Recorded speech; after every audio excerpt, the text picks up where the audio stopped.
Bonjour à chacun et merci de nous rejoindre sur notre chaîne. Nous sommes très heureux de pouvoir passer ces moments ensemble. C'est l'opportunité qui nous est donnée de pouvoir prendre du temps dans la louange, dans l'adoration, mais aussi dans l'écoute de la parole de Dieu. Si vous le souhaitez, n'hésitez pas, si vous êtes sur YouTube, à vous abonner. Vous savez comment on fait, il suffit de cliquer sur s'abonner et d'activer la petite cloche pour avoir les notifications. Si vous êtes sur Facebook, il suffit simplement de liker la page, si ce n'est pas encore fait, afin que vous soyez là également informés. Je voudrais vous proposer de continuer ce que nous avons fait tout à l'heure, à savoir de prier. Nous avons pris 5 minutes avant le début de ce culte pour prier chacun de notre côté. Et j'aimerais, avant de présenter le thème de la matinée, prier avec vous et prier pour vous. On peut incliner nos fronts et fermer nos yeux. Seigneur, nous te bénissons pour cet instant où nous sommes à nouveau réunis. Nous ne sommes pas en train de regarder une vidéo, nous ne sommes pas en train de regarder un programme qui a été préparé, mais nous sommes en train de participer à quelque chose de tellement fort, un temps de partage. Et ce que nous te demandons, Seigneur, c'est que dans ces moments, tu sois avec nous, que la parole qui va être annoncée puisse faire du bien, toucher les cœurs, que les amis qui sont là derrière leur écran puissent aussi être enrichis, fortifiés. Merci de ce que ces moments, Seigneur, seront des moments qui marqueront notre existence. Voilà pourquoi je te donne la gloire, je bénis ton nom et je te dis merci pour cette opportunité que tu nous donnes de pouvoir partager ce merveilleux message de l'Évangile. À Jésus-Christ seul, l'honneur, la puissance et la gloire pour ce temps et pour l'éternité. Amen. Ce matin, j'aimerais vous lire un texte tiré du livre des psaumes. C'est le verset que nous avons sur le visuel. Il s'agit du psaume 119, le verset 93. Il dit ceci: « Je n'oublierai jamais tes ordonnances, car c'est par elles que tu me rends la vie. » Je n'oublierai jamais tes ordonnances, car c'est par elles que tu me rends la vie. Ce matin, le thème que nous allons aborder ensemble, c'est la Bible, un livre à vivre. Aux environs de 1455, une révolution technologique va bouleverser le monde. Johannes Gutenberg donne naissance à la typographie moderne, dont le plomb typographique restera en usage jusqu'au XXe siècle dans les imprimeries. Le premier ouvrage qui sera imprimé avec des caractères mobiles est la célèbre Bible latine à 42 lignes, la fameuse Bible de Gutenberg.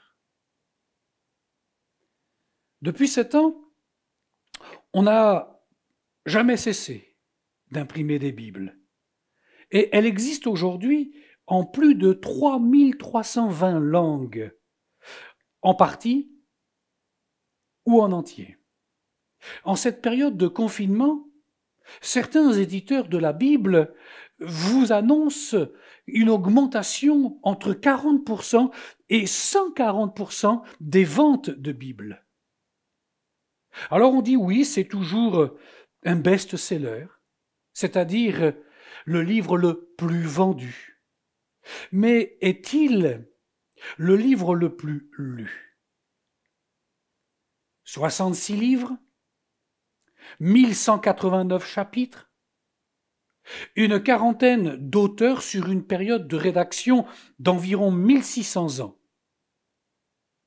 Mais au-delà de chiffres, de dates, la Bible n'est pas qu'un livre à lire. C'est avant tout un livre à vivre. Alors voilà donc un titre que je voudrais interrogateur ce matin. Comment la Bible, qui n'est pas simplement un livre à lire, peut-il être un livre à vivre? Et comment donc pouvoir vivre ce livre? Quel en est le message? Ce sera le thème de notre réflexion ce matin. J'aime l'Éternel.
Avec l'église du bassin d'Arcachon, nous avons commencé il y a quelques semaines de cela une lecture suivie du psaume 119.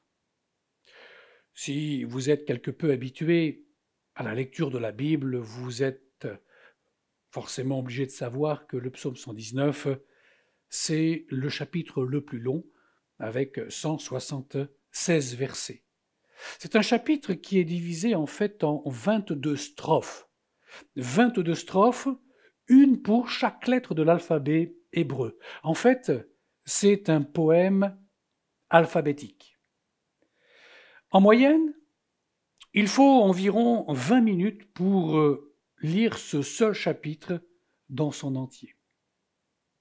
Lorsque j'ai demandé à l'Église de lire ce chapitre, je leur ai également demandé de bien vouloir relever dans le maximum de versets à chaque fois où la parole de Dieu était mise en avant. En fait, c'est 90% de ces 176 versets qui mentionnent une expression liée à la parole de Dieu. Vous y trouvez les mots ordonnance, parole, commandement, précepte, prescription, merveille ou merveille de la loi, statut, loi, promesse. Que doit-on en retirer? C'est que l'auteur de ce psaume 119, auteur inconnu au demeurant, ce qu'il a comme attachement à la parole de Dieu. Non, la Bible n'est pas un livre de chevet. Elle ne nous sert pas à nous endormir, bien au contraire. Elle est là pour nous réveiller. Elle est là pour éveiller notre conscience. Alors ce matin, nous verrons donc que la Bible est un livre à vivre. La Bible est un livre de vie. La Bible est un livre à partager. Nous voulons voir Jésus élevé comme un étendard sur ce pays pour montrer à tous la vérité et le chemin vers le ciel. Nous voulons voir Jésus élevé comme un étendard sur ce pays pour montrer à tous la vérité et le chemin vers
Lors de mon introduction, je vous disais donc que nous verrions la Bible un livre à vivre, un livre de vie, un livre à partager. Un livre à vivre. Lire la Bible, c'est bien, elle peut apporter de la notion en termes d'histoire, en termes de théologie, d'art aussi. Mais son message va beaucoup plus loin. Parce qu'il nous est parlé d'un créateur, il nous est parlé d'une créature, il nous est parlé d'une création. Comment ce créateur a-t-il pu mettre en place un si bel écrin pour le joyau de sa création, l'homme? Chaque homme, chaque femme est l'objet de la plus grande attention qui soit de la part de Dieu. Que dis-je? De l'amour de Dieu pour chaque individu que nous sommes. Jérémie écrira au chapitre 31, au verset 3, « Je t'aime d'un amour éternel, c'est pourquoi je te conserve ma bonté. » La Bible nous parle de choses si belles et si indispensables à l'homme. Elle parle d'amour, certes, mais elle parle aussi de justice. Elle nous parle d'équité.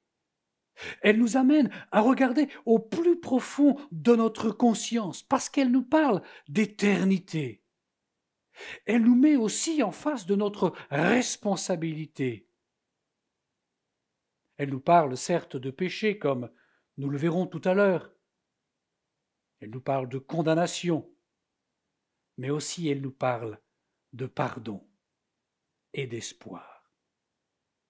Dieu s'intéresse à notre âme, mais il s'intéresse aussi à notre réalité de chaque jour. Quand l'homme parle des choses de Dieu, il est dans la procrastination. Il remet à demain. Demain, je lirai la Bible. Demain, je prierai. Demain, demain, demain. Mais Dieu, lui, il est dans la réalité, il est dans l'actualité. Hébreux chapitre 3, verset 15. Dieu me dit, aujourd'hui, si vous entendez sa voix, n'endurcissez pas votre cœur. Aujourd'hui, si vous entendez sa voix, n'endurcissez pas votre cœur. Quand le mot de l'homme, c'est demain, le mot de Dieu, c'est aujourd'hui. Les mots de Dieu, la parole de Dieu, c'est pour aujourd'hui. La Bible nous parle de nos rapports avec nos semblables. Et les conseils qu'elle nous donne sont pour les vivre dans notre réalité, dans les instants de chaque jour. Permettez-moi de vous citer les paroles de Georgina Dufoy, ancien ministre, ancienne présidente de la Croix-Rouge française, qui a dit ceci. « J'ai trouvé dans l'Évangile tout ce que j'avais toujours cherché, c'est-à-dire comment est-ce que je peux être heureuse. En fait, je cherchais quelque chose de très simple. Je cherchais le bonheur. Je cherchais à ne pas dépendre de la couleur du temps. Je cherchais à ne pas dépendre de l'opinion des gens sur moi. Je cherchais à être heureuse. » Être un lecteur de la Bible, c'est bien. Mais être un homme, une femme qui vit la Bible, c'est mieux. Oui, sans aucune difficulté, nous pouvons comparer la Bible à un code de conduite. Et que nous le voulions ou non, notre société est bâtie sur des principes énoncés par la Bible. Relisez les 10 commandements dans le chapitre 20 du livre de la Genèse. Et vous verrez que vous avez là le fondement de notre code pénal. La Bible est bien plus présente dans notre vie que vous le croyez. Ce qu'il vous faut aujourd'hui, c'est en prendre conscience et comprendre combien elle peut vous apporter tellement plus. Ce livre à vivre est un livre de vie.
La Bible, un livre à vivre, mais aussi un livre de vie. Regardez combien il est facile de trouver des livres qui proposent de changer, de se transformer, de se dépasser. Vous en avez pour perdre du poids. Vous trouvez des livres pour se sculpter un corps d'athlète. Vous en avez pour toutes choses de la vie, même vous faire pousser les cheveux. Pourquoi ont-ils tant de succès? Eh bien, parce que nous voulons croire qu'en appliquant les conseils qui nous sont donnés, nous arriverons au résultat escompté. Certes, cela va demander des efforts, peut-être même des sacrifices, de la souffrance parfois. Mais nous savons que le secret, il est là, à savoir mettre en pratique ce que j'ai lu, vivre ce que je lis. Si nous voulons vraiment voir les résultats, alors nous ferons tout pour suivre les recommandations qui nous sont donné. Parce que la Bible est un livre de vie, alors nous devons comprendre de quoi parle ce livre. Il nous parle de pardon, il nous parle d'amour, mais il nous parle aussi et surtout de guérison. De guérison, guérison d'un mal profond, d'un mal beaucoup plus sournois, d'un mal beaucoup plus meurtrier que tous les cancers et autres coronavirus réunis. Ce livre nous montre comment ce mot, qui paraît désuet et hors du temps, est tellement destructeur. Le péché. Que le voulions ou non, nous sommes face à une terrible réalité. Si aujourd'hui, effectivement, les hommes ont l'impression d'être complètement perdus et abandonnés de Dieu, c'est parce qu'ils se sont eux-mêmes détournés de Dieu. Laissez-moi vous dire, ce sont eux-mêmes détournés de Dieu. Laissez-moi vous dire que ce livre de vie, c'est véritablement l'antidote à une mort éternelle. Chaque jour, passer à lire la Bible, à la vivre, nous rend plus forts pour affronter les tentations de tout instant. En appliquant les principes de vie à notre existence, c'est la merveilleuse personne de Jésus qui se révèle davantage. Oui, lire la Bible a des effets bénéfiques à très court terme et pour le long terme. Je ne peux m'empêcher de vous citer encore un verset du psaume 119, le verset 9, où l'auteur pose une question, mais à laquelle il donne également une réponse. Comment le jeune homme rendra-t-il pur son sentier? En se dirigeant d'après ta parole. Tu es ma force,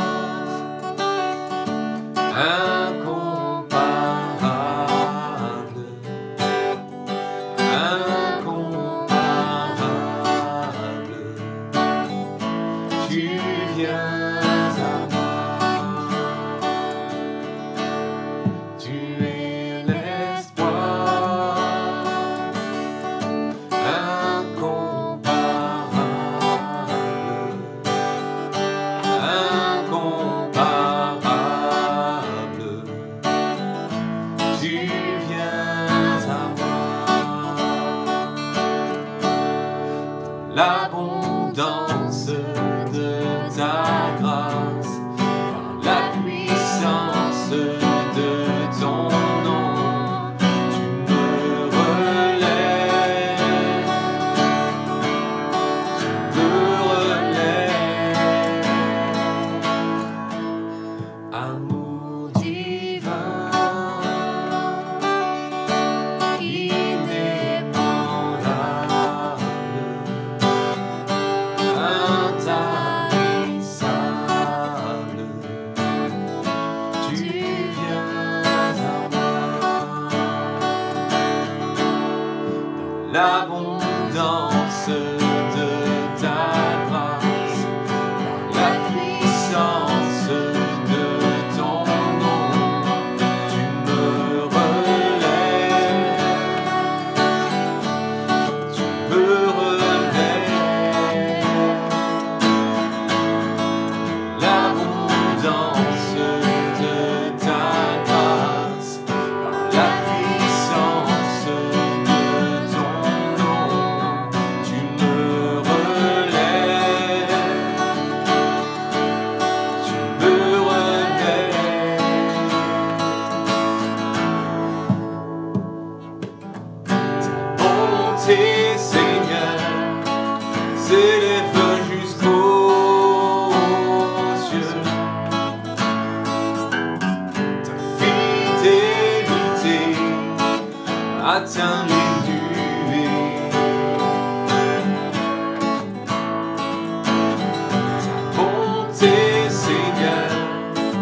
s'élève jusqu'aux cieux.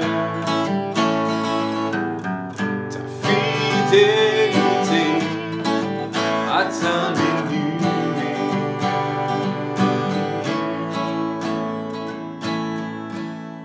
Tu es ma force incomparable, incomparable. Tu viens à moi. Tu es l'espoir incomparable, incomparable. Tu viens à moi.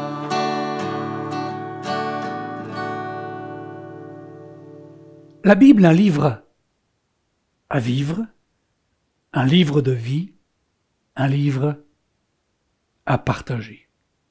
Partager, c'est justement ce que nous propose maintenant Daniel Cathart, avec une pensée en lien avec l'actualité et mon rapport avec la Bible.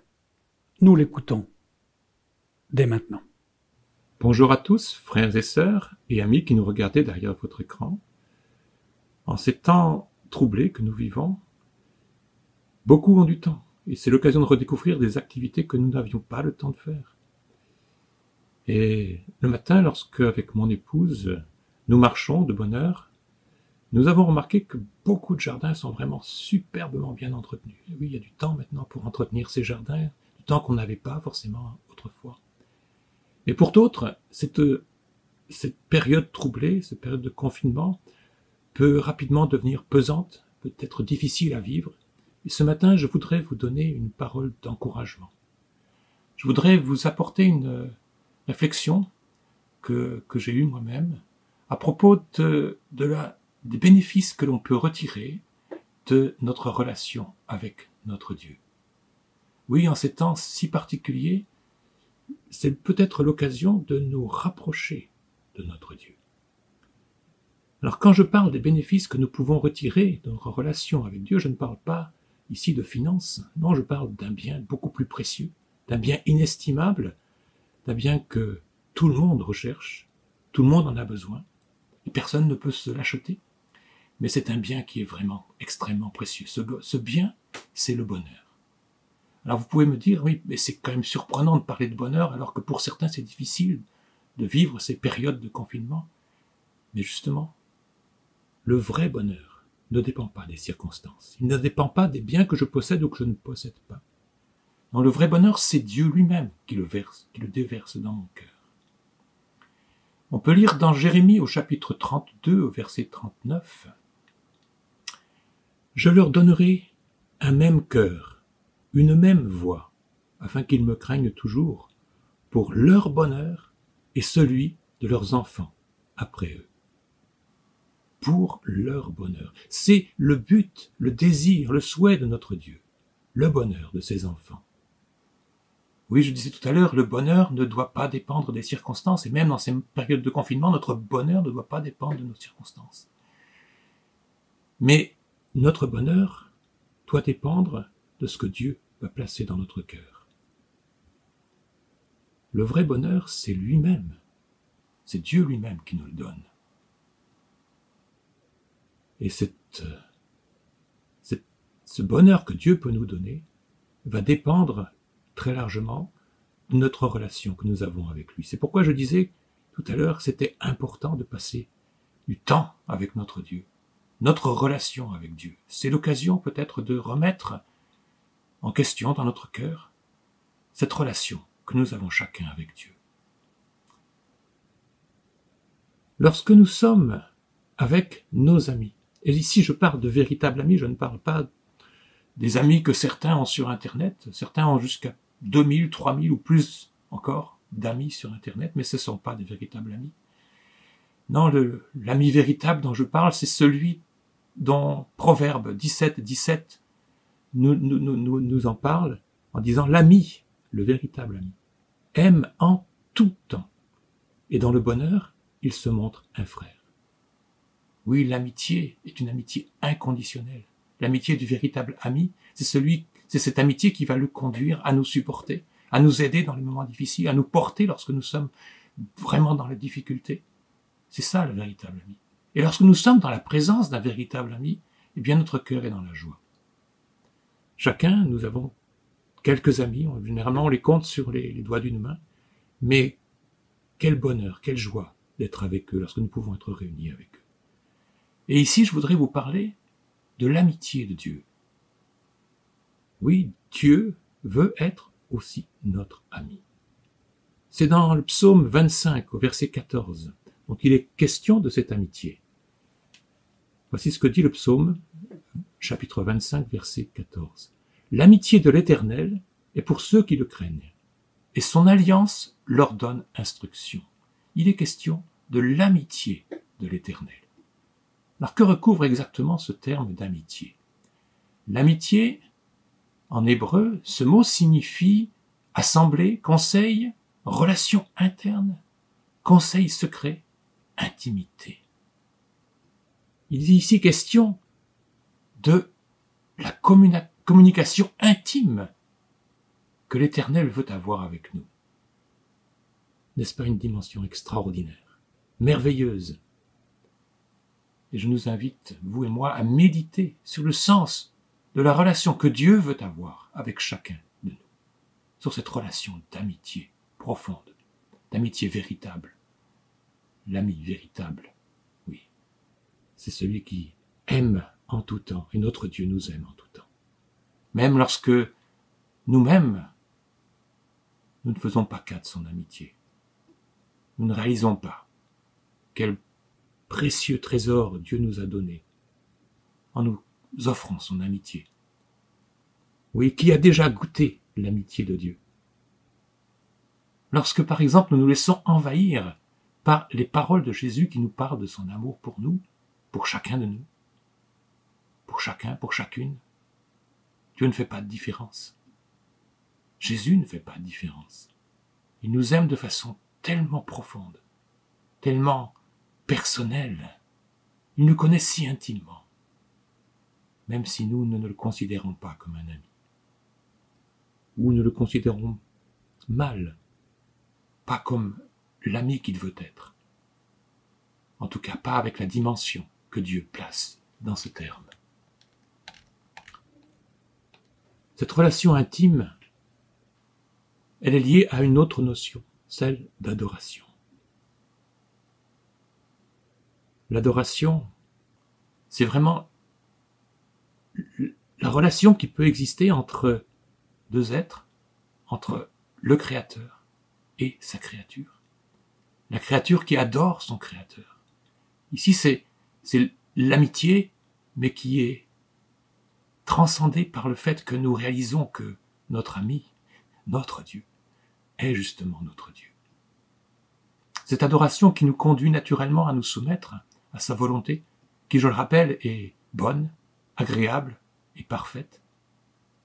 Nous soumettre à sa volonté avec joie, en toutes choses et en tout temps, ce n'est pas difficile lorsque nous réalisons quelle est la qualité, la puissance, la grandeur de l'amour de notre Dieu pour chacun d'entre nous.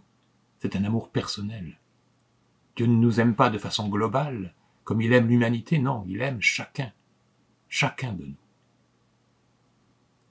C'est ce que Jésus essayait d'expliquer à ses disciples en leur disant, dans l'évangile de Jean, au chapitre 15, verset 15, « Je ne vous appelle plus serviteur, car le serviteur ne sait pas ce que fait son maître, mais je vous ai appelé ami, parce que je vous ai fait connaître tout ce que j'ai appris de mon Père. Je vous ai appelé ami. » Et ces paroles sont pour chacun d'entre nous. Je t'ai appelé ami, parce que je t'ai fait connaître quelle est la volonté de mon Père. C'est Jésus qui s'adresse à chacun d'entre nous. Jésus qui nous offre son amitié. Il veut nous conduire dans cette relation avec lui. Cette relation qui, bien sûr, est déséquilibrée parce que nous ne sommes que la créature et lui, Il est Dieu, il est la parole de Dieu, la parole faite chair. Oui, c'est une relation particulière à laquelle Dieu nous appelle, à laquelle Jésus nous appelle. Et cette relation doit être le but que chaque chrétien doit rechercher. Parlons à notre Dieu, à cœur ouvert. Disons-lui ce que nous ressentons, les difficultés que nous avons. Confions-nous en lui, comme dans un conseil, comme nous le lisions tout à l'heure, dans cette amitié que Dieu nous offre. Ce conseil précieux, ce conseil intime, c'est dans cette relation-là que nous devons nous adresser à notre Dieu, comme on parle à un ami. Apprenons à le connaître mieux, de façon à pouvoir vraiment réaliser cette relation particulière qu'il veut avoir avec nous. Recherchons sa volonté à travers la lecture de sa parole. Apprenons à méditer les versets. Il y a tant de bien à méditer ces versets. Moi, je le dis souvent, je l'ai déjà dit, mais un des livres que j'aime le plus dans la parole de Dieu, ce sont les proverbes. Ce sont les psaumes. Parce que cela nous parle du cœur de Dieu. Ces paroles nous font réaliser qui est notre Dieu, nous rapprochent de lui. Et naturellement, lorsque nous méditons ces paroles, eh bien, nous nous rapprochons de lui. En tout cas, c'est l'expérience que j'ai pu en faire. Et je bénis Dieu pour ces paroles qu'il nous a laissées. Parce qu'elles nous conduisent auprès de lui. Parce qu'elles nous permettent d'entrer dans son intimité. Et nous permettent de pouvoir l'adorer. De pouvoir l'adorer en esprit et en vérité. Que Dieu nous bénisse donc en ce jour. Que Dieu nous aide à rechercher cette unité avec lui, rechercher cette intimité. Car je vous le rappelle, je vous le répète, Dieu veut combler notre cœur de ce qui est impérissable, de ce bonheur impérissable. Et soyons persuadés qu'il veut le faire. Il veut le faire pour chacun d'entre nous. Et il veut nous faire connaître le véritable bonheur pour lequel il nous a créés. Que Dieu vous bénisse. Merci Daniel d'avoir pris ce temps de partage avec nous. Et nous aurons l'occasion d'avoir d'autres moments comme cela dans d'autres circonstances, croyez-le. Alors, pour terminer ce point et avant de chanter un chant et de conclure, j'ai envie de vous poser la question, et maintenant? Qu'allons-nous faire de tout ce temps pour reprendre les paroles d'un célèbre chansonnier? Et pour cela, personne ne peut répondre à ma place. Quand je contemple ta sainteté, et quand je contemple ta beauté, et quand toutes les choses pâlissent à ta lumière, quand j'ai trouvé la joie près de ton cœur, quand je m'enveloppe de ton amour, et quand toutes les choses pâlissent à ta lumière, oh je t'adore, oui je t'adore. Si je vis, Seigneur, c'est pour t'adorer.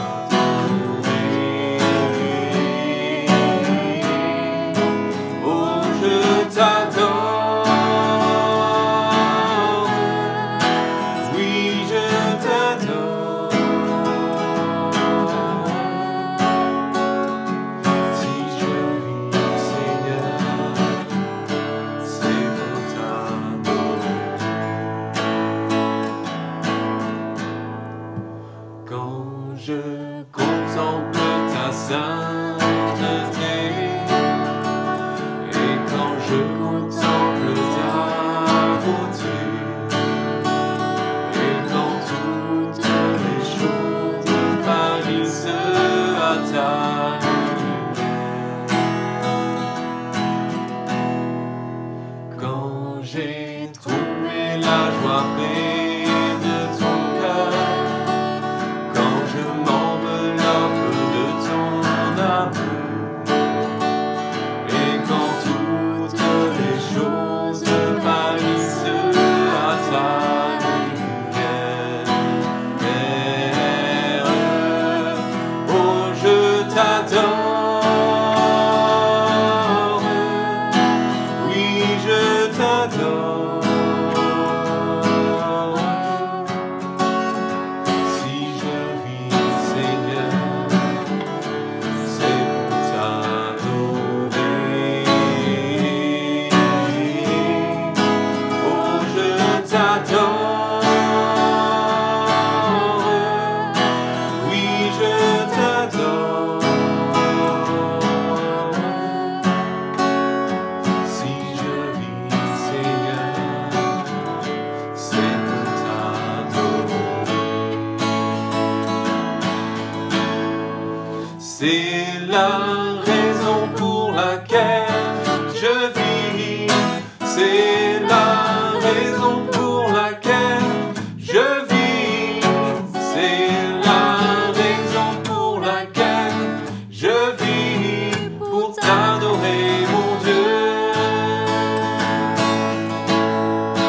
C'est la raison pour laquelle je vis. C'est la raison pour laquelle je vis. C'est la raison pour laquelle je vis. Pour t'adorer, mon Dieu. Oh, je t'adore. Oui, je t'adore.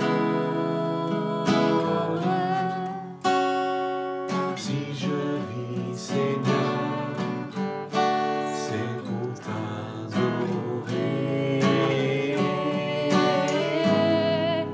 Oh, je t'adore. Oui, je t'adore.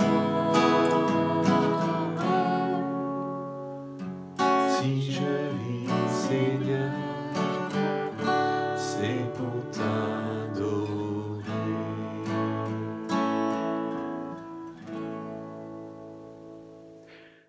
Nous arrivons déjà au terme de ces instants que le temps passe vite et nous pouvions nous poser la question de savoir ce que nous allions faire de ce temps. Eh bien, nous l'utilisons à écouter, à réfléchir, à laisser ce livre nous pénétrer au plus profond de notre être, de notre conscience. Oui, il est plus que temps maintenant de laisser l'homme du livre se révéler à chacun d'entre nous. Peut-être, amis qui nous regardez, vous découvrez cette chaîne, voire même vous découvrez la Bible. Nous ne pouvons que vous encourager à laisser Jésus-Christ devenir votre ami véritable et vous montrer à quel point il vous aime. J'aimerais aussi inviter les croyants à pouvoir se repositionner par rapport à ce livre, qui n'est pas un élément accessoire dans notre existence.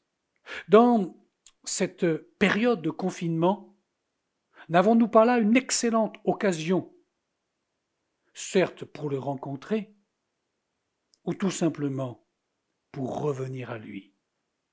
Oui, vous pouvez vivre la Bible, vous pouvez recevoir la vie en lisant la Bible, vous pouvez laisser Jésus transformer votre existence. Voulez-vous vous recueillir et prier avec moi? Seigneur mon Dieu, je ne pourrai jamais cesser de te dire merci. Au travers de l'histoire de l'humanité, par les moyens technologiques qui ont progressé, tu as toujours veillé à ce que ta parole parvienne jusqu'à nous.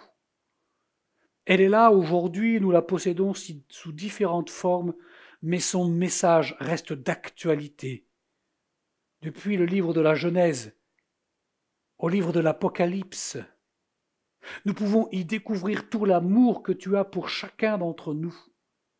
Aussi, dans ces jours qui sont devant nous, dans ces mois difficiles que nous vivons, C'est peut-être l'occasion, effectivement, pour te laisser venir nous montrer à quel point tu nous aimes. Merci pour ces moments partagés ensemble. Merci pour le message que Daniel nous a délivré. Merci également, Seigneur, parce que dans les jours qui sont là devant nous, nous aurons l'occasion de réfléchir à ce que nous avons entendu. Plus d'amour, plus de justice, plus d'équité dans ma vie, parce que tu es venu régler la question du péché. Alors Seigneur, merci de bénir chaque personne qui est là sur son écran, alors qu'ils sont avec moi en train de prier. Tu connais les besoins qui sont les leurs, les requêtes qui sont les leurs. Je te dis merci, parce que tu vas les bénir. C'est dans le nom de Jésus que je te le demande maintenant. Amen. Nous sommes donc arrivés à la fin de ce culte et je voudrais simplement vous faire quelques annonces. L'Église continue son travail, même si c'est beaucoup plus compliqué. Nous sommes tous dans l'attente de ce qui va être décidé pour la réouverture de nos lieux de culte, mais en attendant, nous voulons continuer à vous proposer un programme d'Église, à savoir que chaque dimanche matin, à 10h, nous nous retrouvons soit sur YouTube, soit sur Facebook. Et comme je l'ai dit, si vous êtes sur la chaîne YouTube, abonnez-vous, actionnez la petite cloche pour avoir les notifications. Et puis, n'hésitez pas à liker si vous êtes sur Facebook, de façon à ce que vous puissiez faire connaître aussi cette page. Chaque mardi soir, l'Église se retrouve pour un temps de partage autour de la parole de Dieu. Au travers du logiciel Zoom, on peut ainsi se parler, échanger, partager sur le thème de la parole de Dieu, comme nous l'avons fait ce matin. Peut-être que vous êtes intéressé pour cela, alors n'hésitez pas. Vous pouvez nous écrire à contact@églisedubassin.fr afin que nous vous envoyions le lien pour nous rejoindre. Et puis, chaque jeudi, vous avez la possibilité de découvrir la capsule d'un jour, qui est un court message, une courte pensée de 3 minutes, qui apparaît aussi sur notre chaîne YouTube. Et puis, nous proposons également sur Facebook des versets du jour en fin de semaine, de façon à pouvoir également vous encourager. Je vous souhaite une agréable journée. Vous allez avoir d'autres informations qui vont arriver pendant ce dernier chant. Et puis, n'hésitez pas, si vous voulez également nous soutenir, vous pouvez le faire. Tout cela vous est expliqué au cours de ce chant final. Je vous souhaite une excellente journée et je prie pour que Dieu vous bénisse. À très bientôt. Nous sommes unis dans la famille, car Dieu nous dit à toujours un ciel d'amour. Concitoyens, nous sommes les siens, car Dieu nous dit à toujours un ciel d'amour. Et chacun des maillons dans les preuves tiendra bon. Veillez à toujours un ciel d'amour. Et chacun des maillons dans les preuves tiendra bon. Veillez à toujours un ciel d'amour. Nous sommes unis dans la famille, car Dieu nous dit à toujours un ciel d'amour. Concitoyens, nous sommes les siens, car Dieu nous dit à toujours un ciel d'amour. Et chacun des maillons dans les preuves tiendra bon. Veillez à toujours un ciel d'amour. Et chacun des maillons dans les preuves tiendra bon. Veillez à toujours un ciel d'amour. Et chacun des maillons dans l'épreuve tiendra bon. Lié à toujours par une chaîne.